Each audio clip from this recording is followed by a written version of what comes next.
great is God that not only is He committed to His glory, but He's committed to our good. How great is God that He doesn't just overlook us. He doesn't just toss us in the fire and say, I'll get glory from it, you'll get over it. But He lets us understand that even when you don't understand it, I'm being glorified, but I'm doing good for you.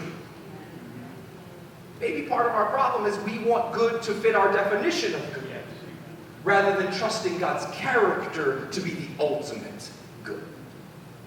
What we see here in verse 5 is that Jesus didn't try to erase the disciples' grief. And He certainly didn't rebuke them for grieving. And He didn't tell them that they needed to hurry up and get over it. What He did was He showed that He understood it.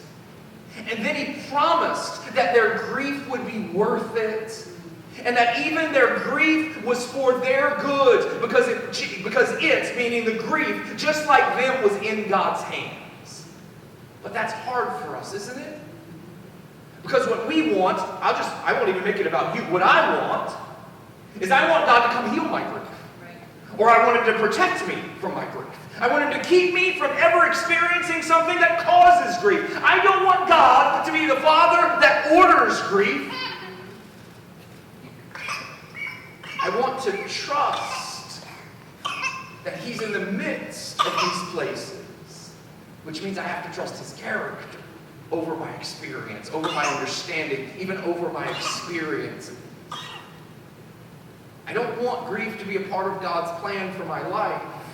And I don't want to hear that the thing I'm grieving about is actually leading to something that God calls good. And yet, that's exactly what we find in the Scriptures. Over and over again, we see that it's a furnace that brings forth gold, that it is fire that refines us, that we are made stronger through our trials, that when faith is tested, it increases. And so over and over again in Scripture, we're shown that when you are taken to grief, God does something great in you through it. And yet we keep saying, that's great, but keep me from the grief.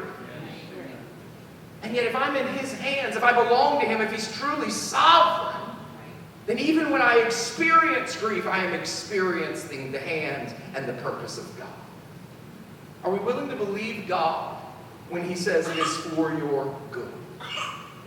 Are we willing to trust God when He says, this is for my will? Are we willing to pray, nevertheless, in the midst of our deepest places of grief, just like Jesus did in the middle of His grief in the Garden of Gethsemane? Do we trust God's love enough to endure the grief that He Himself leads us into?